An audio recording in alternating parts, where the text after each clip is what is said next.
Welcome students in our GS study.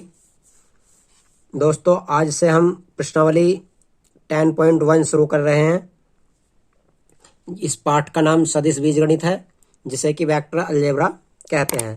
तो सदिश बीजगणित के बारे में पहले आप बेसिक बातें समझ लीजिए, क्योंकि सदिश बीजगणित को पढ़ने से पहले आपको विज्ञान के कुछ तथ्य पता होना चाहिए, क्योंकि ये विज्ञान का ही गणित होता है। तो यहाँ पर मैं आपको कुछ तथ्य बता देता हूँ, जो कि मैंने नीचे लिख लिए हैं क्रम वाइज। तो हमारे ये पहला है हमारा सदिश। इस पाठ के अंतर्गत हम पढ़ेंगे कि सदिश होते क्या है। सदिश और अदिश दोनों ही पढ़ेंगे। तो सदिश को मैं आपको बता देता हूँ, सदिश राशियां किन्हें कहते हैं। तो सदिश राशि आप पहले से ही पढ़कर आ रहे हैं।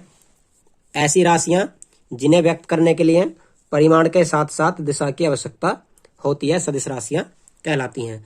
और अदिश राशियां होती हैं ऐसी राशियां जिन्हें व्यक्त करने के लिए केवल परिमाण की आवश्यकता होती है, अदिश राशियां कहलाती हैं। तो यहाँ पर मैंने दोनों ही राशियों की परिभाषाएं लिख दी हैं। आप चाहो तो इन परिभाषाओं को कॉपी कर सकते हैं। आइए नीचे सदिशों के कुछ प्रकार भी साथ ही साथ समझ लेते हैं, क्योंकि इनकी इस प्रश्नावली में बहुत ही आवश्यकता पड़ने वाली है। पहला है हमारा शून्य सदिश। तो शून्य सदिश हम किसे बोलते हैं, मैं यहाँ पर परिभाषा नहीं लिख रहा हूँ, लेकिन परिभाषा मैं आपको बोलूंगा। आप चाहो तो परिभाषा को लिख सकते हो। यहाँ पर शून्य सदिश जो होता है, ऐसा सदिश जिसका परिमाण क्या होना चाहिए, शून्य, वो शून्य सदिश कहलाता है। तो ये ही इसकी परिभाषा होगी। दूसरा है इकाई सदिश। तो इसकी परिभाषा होगी ऐसा सदिश जिसका परिमाण एक होता है। कितना होता है इसका परिमाण, एक, वो हमारा इकाई सदिश कहलाता है। अब आता है सह आदिम सदिश। सह आदिम सदिश किसे कहते हैं, इन सभी सदिशों के लिए कम से कम दो सदिशों की आवश्यकता पड़ती है। अर्थात सह आदिम सदिश में कम से कम दो सदिश होते हैं, संरेख सदिश में भी कम से कम दो सदिश होते हैं, समान सदिश में भी कम से कम दो सदिश होते हैं, और ऋण या विपरीत सदिश में भी कम से कम दो सदिश होते हैं। यहाँ पर हमारा है सह आदिम सदिश। तो ऐसे सदिश जो एक ही बिंदु से उत्पन्न हुए हों, अर्थात ऐसे सदिश जो एक ही बिंदु से चलकर आए हों। जैसे कि मैं आपको चित्र के द्वारा समझा देता हूं। जैसे ये हमारा कोई बिंदु है O, अब यहाँ से एक सदिश इधर की ओर चला जाता है, एक सदिश इधर की ओर चला जाता है। तो ये A वेक्टर मान लीजिए, इसे A सदिश, इसे B वेक्टर मान लीजिए B सदिश। तो ये हो जाएंगे हमारे A से इनका जन्म हुआ है, क्योंकि A से ये चलकर जा रहे हैं। तो ऐसे सदिशों को हम सह आदिम सदिश कहते हैं। ये कोई जरूरी नहीं है कि ये इधर को ही जा रहे हो, इनकी दिशा किधर को भी हो सकती है।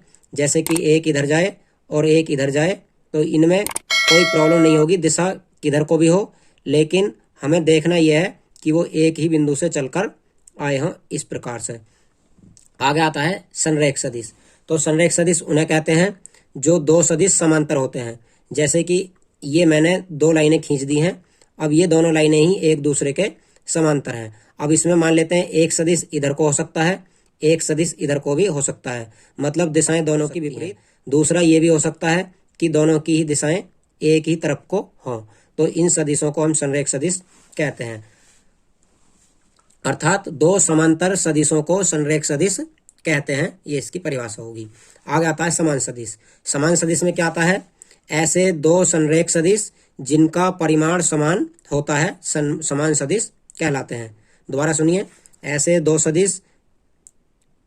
दो संरेख सदिश जिनका परिमाण समान होता है, समान सदिश कहलाते हैं। जैसे कि मैं यहाँ पर एक चित्र दर्शा देता हूँ।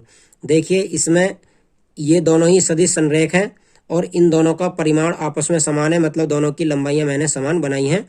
तो ये यहाँ पर समान सदिश कहलाएंगे। अब यदि इनमें से एक की दिशा इधर को करते हैं तो दोनों समान नहीं होंगे, क्योंकि इनके परिमाण आपस में चेंज हो जाते हैं, एक दूसरे का ऋणात्मक परिमाण हो जाता है। आगे आता है ऋण या विपरीत सदिश।